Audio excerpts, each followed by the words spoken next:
Eu não sei se você ouviu falar, mas recentemente houve um pouco de drama envolvendo os pilotos da Red Bull. E enquanto todos estamos ouvindo sobre os nomes de sempre, um nome que talvez você tenha escutado, mas que talvez não conheça muito, bem, é Arvid Lindblad. Embora a Red Bull tenha outros juniores na Fórmula 2, Arvid Lindblad, com apenas 17 anos, é de longe o maior talento deles. E parece quase certo que, desde que ele entregue uma temporada de estreia promissora na F2, ele também seguirá os passos de outro adolescente, Antonelli, para estar na Fórmula 1 na próxima temporada. E a grande ironia de tudo isso é que, em 2021, Lando Norris conheceu um então garoto de 12 anos, Arvid Lindblad, em um evento de kart. E ao se aproximar para conhecer Lando, foi isso que ele disse: "Nos vemos em 5 anos. Certo, legal, obrigado." A razão de tanto burburinho em torno de Lindblad é que, assim como Antonelli, desde muito jovem, ainda no kart, ele já era falado como alguém a ser observado no futuro, por conta de seus resultados. Em 2018, ele venceu o campeonato britânico de kart. E alguns anos depois, conquistou a WSK Master Series em 2020 e a WSK Euro Series em 2021. Foi nesse ponto que a Red Bull entrou na jogada, contratando Lindblad para seu programa de jovens pilotos. A pergunta passou a ser: ele conseguiria transferir esse talento das vitórias no kart para os carros de corrida e se tornar um verdadeiro candidato à Fórmula 1? Desde os 7 anos, ele também começou a trabalhar com o piloto de Fórmula E, Oliver Rowland. Essa relação evoluiu até que Rowland se tornou mentor e treinador de Lindblad, de forma semelhante ao que Mark Webber fez com Oscar Piastri. Ter um piloto experiente como Rowland guiando Lindblad significou que desde cedo ele se tornou um piloto muito completo, dentro e fora das pistas.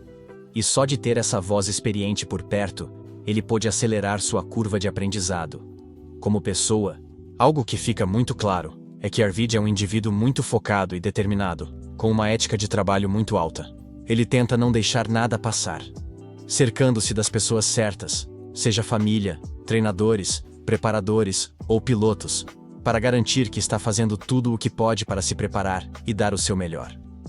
Ele também se preocupa em não se antecipar demais e acabar tropeçando. Ele já repetiu várias vezes que, apesar de todo o hype vindo de pessoas como Marco e Horner falando sobre ele, em suas palavras, tudo isso pode acabar muito rápido. É muito fácil deixar isso subir à cabeça e acabar ficando complacente.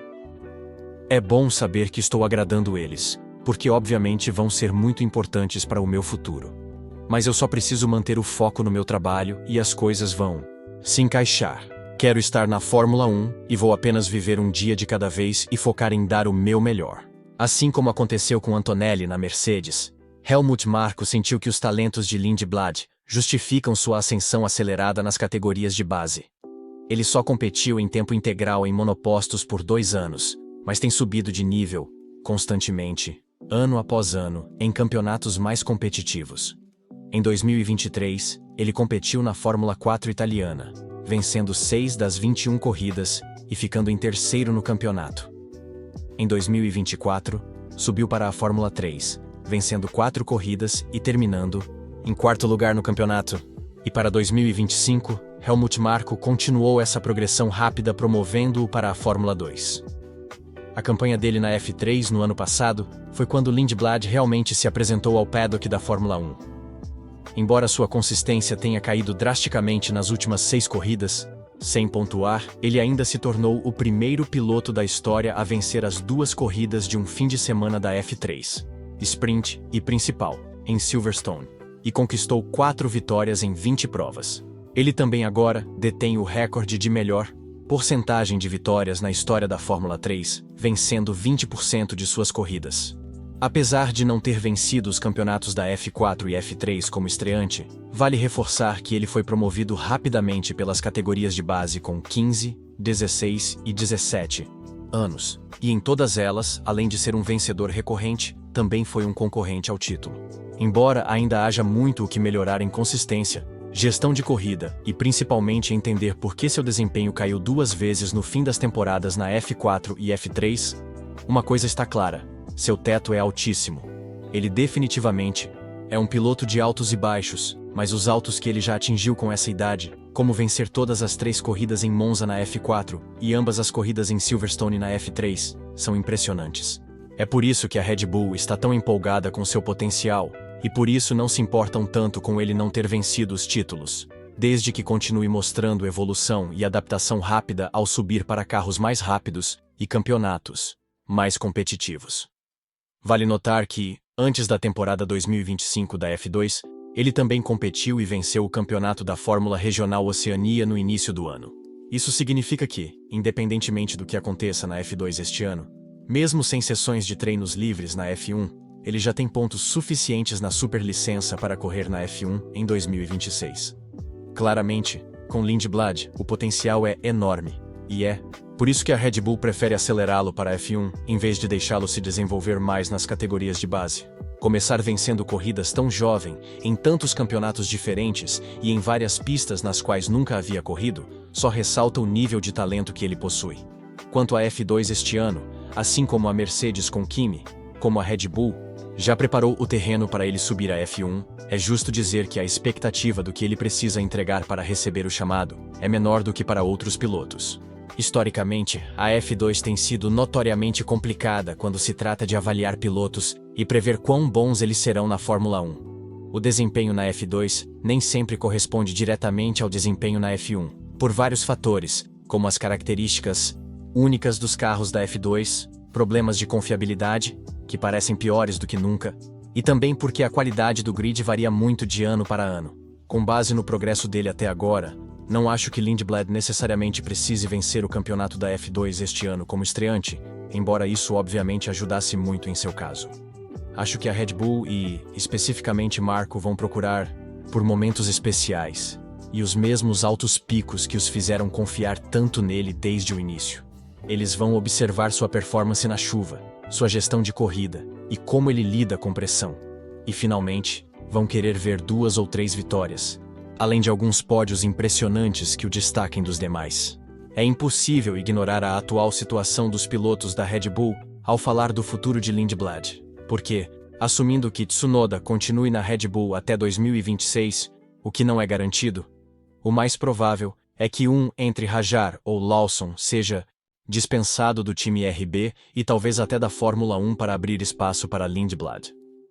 Ao dispensar Lawson e colocá-lo para competir diretamente com Hajar durante o restante da temporada 2025, a Red Bull terá uma ótima visão de qual dos dois tem mais potencial a longo prazo. Se Lindblad merecer a promoção para a F1, então em algum momento desta temporada, a Red Bull vai ter que tomar uma decisão muito difícil entre Lawson e Hajar, porque não vejo como justificar manter os dois em 2026 e bloquear uma vaga para Lindblad, se o objetivo da equipe RB é alimentar a Red Bull com pilotos.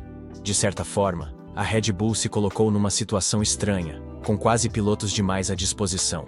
Mas também não vejo um mundo em que todos eles recebam oportunidades justas, muito menos que sejam bem-sucedidos na Red Bull no futuro. Existe, é claro, a possibilidade de Lindblad não começar bem na Fórmula 2 e precisar de mais uma temporada para se provar.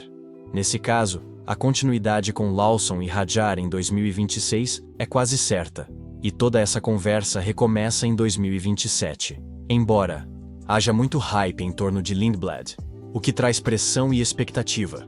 Vale lembrar novamente, ele tem apenas 17 anos. Então, se precisar de mais 1 ou 2 anos na F2, isso está longe de ser um desastre. Na verdade, isso pode dar à Red Bull ainda mais tempo para desenvolvê-lo com mais testes na Fórmula 1, enquanto ele continua competindo na F2. No fim das contas, com Lindblad, o objetivo precisa ser um plano de longo prazo, com preparação e testes certos nos carros da Red Bull, para que ele eventualmente se torne um piloto de nível de campeonato. Nos últimos 5 anos, a Red Bull errou tanto no desenvolvimento de seus pilotos que, em 2023, decidiu abandonar completamente seus próprios juniores em favor de Nick De Vries, e depois o retorno de Daniel Ricciardo. Com Lindblad, eles claramente têm um piloto muito talentoso, mas também uma oportunidade de fazer as coisas da forma certa desta vez e garantir que ele tenha sucesso na Red Bull. Se optarem por promovê-lo para a F1 em 2026 ao lado de Hajar, ou Lawson na equipe RB, O próximo passo precisa ser um plano detalhado de como desenvolvê-lo e acostumá-lo às características do carro da Red Bull. Integrá-lo à equipe principal cedo, para que ele se familiarize mentalmente com ela quando for promovido. E só depois de 1 ou 2 anos na RB, enquanto também testa o carro da Red Bull paralelamente, poderão dizer que deram a ele a melhor preparação possível e o colocaram na melhor posição para ter sucesso quando receber o chamado para o time principal. Mas enquanto antes parecia que promover um júnior promissor era suficiente para que ele se tornasse um vencedor na Red Bull, o cenário daquela segunda vaga mudou completamente. E, portanto, a mentalidade de como julgar e preparar pilotos também precisa mudar. Talento, experiência e bons resultados no time júnior já não bastam. Na verdade, para ter algum sucesso, com ênfase em algum, ao lado de Verstappen, a escolha do próximo piloto precisa ser guiada menos pelos resultados e mais pelas características de pilotagem em si. A incerteza sobre o futuro de Max Verstappen significa que a Red Bull precisa começar a planejar como será a equipe nos próximos 5 a 7 anos. Seja Verstappen saindo no final deste ano, em 2026 ou no fim de seu contrato em 2028, a Red Bull precisa começar a pensar em quem será seu próximo piloto de calibre de campeonato na era pós-Verstappen. Dadas as características únicas dos carros da Red Bull atualmente, simplesmente promover um piloto jovem e talentoso não será mais suficiente para garantir o futuro da equipe. E, portanto, a forma como preparam Lindblad e tiram o melhor de seu talento vai definir se a equipe estará em boa posição quando Verstappen decidir sair. Com Arvid Lindblad, a Red Bull claramente tem um jovem, faminto e imensamente talentoso piloto.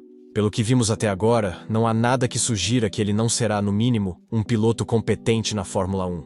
E o próprio Arvid está completamente focado na F2, sem deixar que o hype suba a cabeça. Apesar de, para fãs como eu, ser difícil não se empolgar com um talento tão especial quanto ele. Para a Red Bull, porém, Lindblad representa tanto uma responsabilidade quanto uma oportunidade. Eles erraram tanto com seus pilotos nos últimos 10 anos, desde fazer Ricciardo se sentir alienado na equipe até essencialmente forçá-lo a sair, que, com Lindblad, tem a chance de fazer certo desta vez, porque ele é um piloto que merece a plataforma certa para alcançar todo o seu potencial. Se inscreva no canal, deixe seu like e ative o sininho para não perder nada. Até o próximo vídeo, amantes do automobilismo.